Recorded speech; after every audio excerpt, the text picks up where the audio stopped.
Sarah, how are you? The funeral you held for your mother was lovely. It must have been a lot to deal with in such a short time. I'm sure she would have been very happy with it. Thank you for coming to pay your respects, Emily. It means a lot to me that you came all the way to see her. It was a good chance to see Stephen and the grandkids. And what kind of mother-in-law would I be if I didn't go? Thank you. I really am grateful. I regret that you and my mom didn't have much of a chance to see each other when she was alive. Yes, it really is a shame. She was living with you, wasn't she? It was the first time I'd been inside your house, so I was surprised to see how big it was. It's a wonderful home. We already had the kids when we decided to live with my mom's, so we had it built so that it would feel more spacious and open. We knew that the boys would need more space when they grow up, so we took that into consideration too, but it feels so big and empty now that my mom is gone. That must be hard on you. But you're so lucky. Our house is cramped. I feel trapped all the time.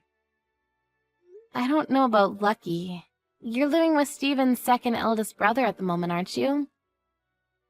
Yes, and it's horrible.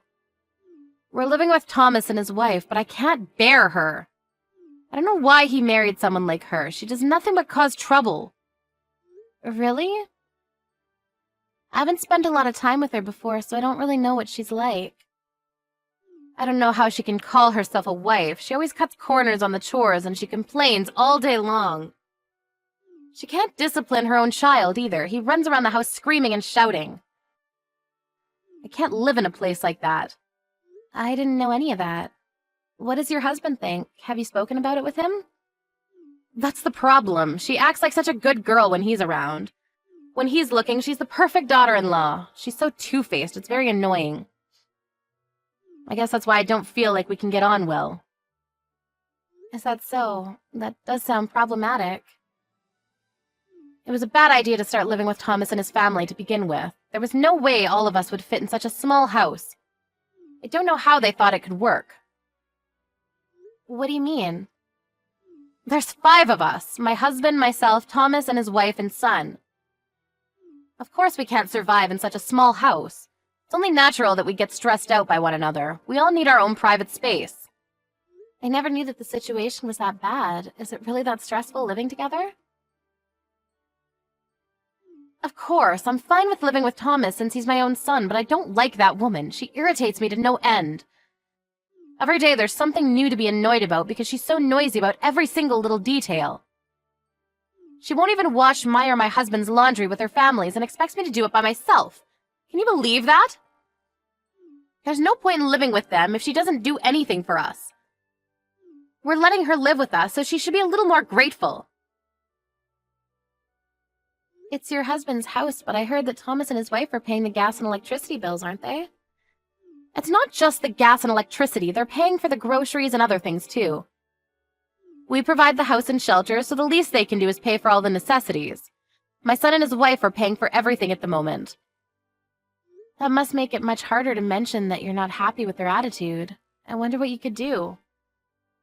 I was wondering about that, too. And I realized when I went to visit yesterday for the funeral, with your house being so big, maybe it would be a better idea if my husband and I moved in with you and Stephen. Don't you think that's a wonderful idea? That way we can spend more time with the grandkids, too. We hardly ever see them. Excuse me? My husband and I could move in with you. You've got plenty of space now that your mother's gone. You were saying how it feels big and empty earlier. I'm sure Stephen would be happy with that. I don't think that's the problem. First of all, we only just had the funeral. We built this house with the intention of living with my mom, so it's filled with memories of her. And we've already discussed this before with Stephen and your husband. I remember that we all decided that we wouldn't move in together, and that you would move in with one of Stephen's brothers instead. So you don't mind living with and taking care of your own mother, but you don't feel any obligation towards your in-laws? Do you have a problem with living with me and my husband? Like I said, I didn't decide that alone. I didn't mean anything by it, but my mother did put a lot of money into building this house too. So she had every right to live with us. She's gone now, but the kids will be getting much bigger from now on, so Steven and I have already made up our minds that we'll stick with the first decision and not live with you both. I'm sorry if I've made you feel unwelcome, but that's just what we've decided. And what would you do about your current house? Are you going to give it to Thomas and his wife? I don't want to give them our house, but your house is much bigger and it's new, too. It'll be much easier for us to live in. I think it's a good idea for us to move in with you and Steven. I'm really sorry, Emily, but I don't think that's possible. Living together will be a bit difficult for a lot of reasons. Why? What's the matter? What reason could you have to not live with us?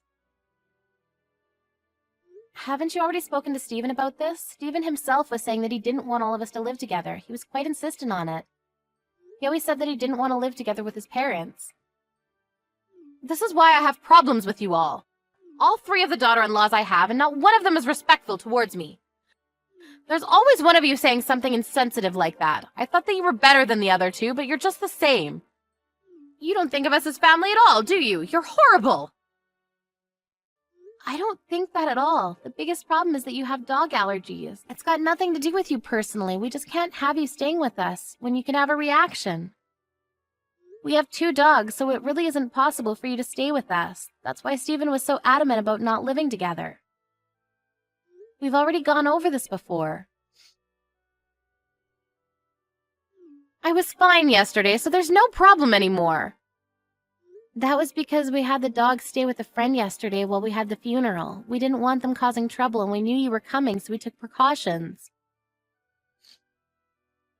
Then the solution is simple. Why don't you let that friend of yours keep them? That way there'll be no problem for me to live with you. I'm sorry, what? You want us to just give up our dogs? Your husband's parents should be more important than some stupid dogs. Are you being difficult on purpose? If you want to keep your dogs, then you're just being selfish. Why don't you understand that you should prioritize us over everything? Please stop. I've had enough of your ridiculous comments. We won't let you live with us, and that's final. Do you realize that it's not your daughter-in-laws that have the problem, but you yourself? I know that you were living with Keith, your eldest son, until a few years ago. I also heard that you had problems with his wife, too. And that they had to go live elsewhere because of the stress she suffered. They moved out because they didn't want to live with you anymore. That wasn't my fault. You can't blame me for that. That was all her fault. She was flirting with my husband and trying to use him. I just made it clear that there are things she shouldn't do. On top of that, she didn't pay for anything when she first was living with us. She was asking us to pay half of the groceries and pay for half of the bills, just like Thomas's wife. I couldn't believe what I was hearing. She was requesting that we pay for things, even though we were letting her live in our house. It's not like she lacked the money. Both her and Keith were working. She could have paid for everything, but no, she was audacious enough to ask us to pay for half. I think that's normal. I don't understand what you're complaining about. Pardon? If you're going to live together, then it's only a matter, of course, that everyone puts some money forward. We were letting her live in our house. Why should we pay for anything? She should have been grateful she had a home. Why don't any of you understand that? All you want is money. My mom was paying for her own groceries and things. It was only fair since she was able to work still and had savings. It helped out a lot. She paid part of the cost of building this house and bought her own furniture instead of asking us to buy things she wanted. I don't care what your mother did. And Thomas is fine with paying for everything. Keith and his wife should have done the same. They're the ones being unreasonable. I heard that your husband is paying part of the bills at the moment. What are you talking about? Didn't you know? Because of the trouble you had with Keith and his wife, your husband's been paying for half of the bills and the groceries in secret. He's been handing it directly to Thomas. I didn't know that. Nobody told me anything about that. Why would he do that behind my back? He was apologizing to your son's wives on your behalf. Why? Why should he apologize? There's nothing to apologize for. He was apologizing because of the way you treated them and how you accused them of being gold diggers because they wanted you to pay for your own part. Even though it's not like you would be paying from your own pocket, you don't even work. So the one that would be paying is your husband. He apologized for how you forced them to cover all the bills and asked them to forgive you for your attitude. The only reason why they're being patient with you is because your husband is being so sincere. That's ridiculous. I'm right. Why should he apologize when I'm only saying what needs to be said?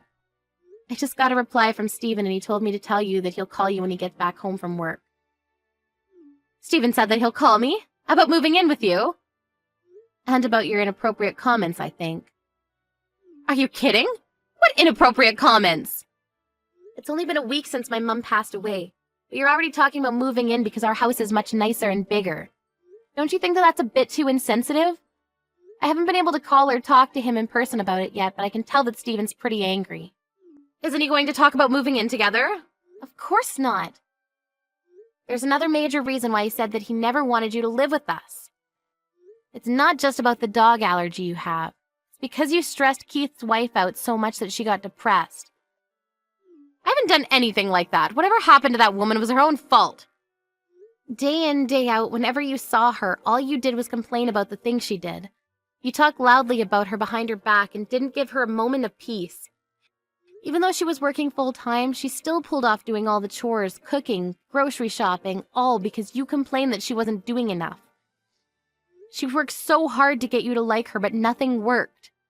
I heard that you often threw away the dinners that she made for you and cooked your own.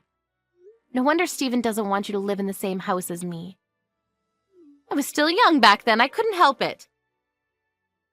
That's your excuse for driving a person to depression? Do you really think that that's acceptable? It's about time you answered for what you've done. What are you talking about? Is anyone at home with you today? Now that you mention it, it seems awfully quiet. Thomas's wife and his son are always so noisy, but I don't hear anything. I wonder if they've gone out. What about someone much closer to you? Someone much more important? Wait, I don't think my husband is home. I'm completely alone. Do you know where Richard is? He hardly ever goes out this late. What's going on? I hate to be the one to tell you, but your husband and Thomas's family have decided that they're going to move out. What? I don't understand. We have a home right here. It's small, but there's no need to buy another place. My husband and I can move in with you, and everything will be perfect. They say that they're going to move into a bigger apartment, just the four of them. You can't be serious. I haven't heard anything like that. I don't think they've told you. What am I supposed to do? Where do I go?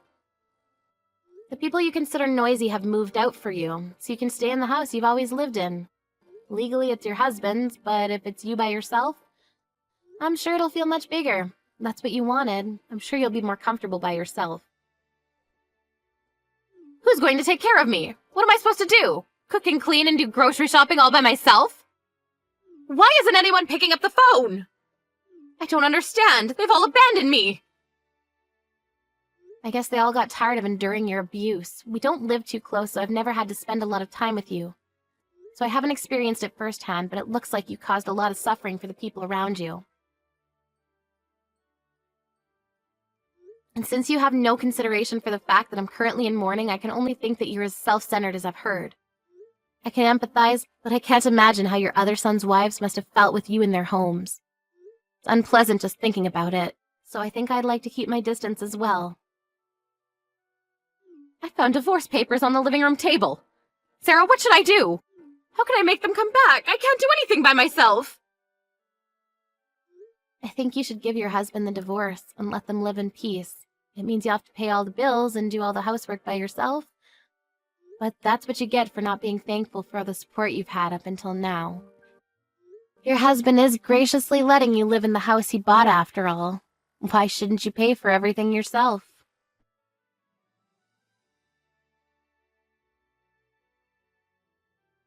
Thomas and his family moved out with Richard into an apartment, leaving Emily alone in her husband's house. The apartment they moved into wasn't as big as their old home, but they were able to live in peace and stress-free. So they all got on well and took care of one another. On the other hand, Emily had no choice but to divorce her husband at a late age. She tried begging Stephen and Keith for help, but her eldest son had already had enough of his own mother after she caused his wife to get depression and had cut ties with her a long time ago. He didn't answer any of her calls or her pleas for help. Stephen was furious with his mother after he found out how insensitive she had been towards his wife and told her to never call them ever again. Because of her own actions and her attitude towards the people that loved her, Emily ended up living a solitary life.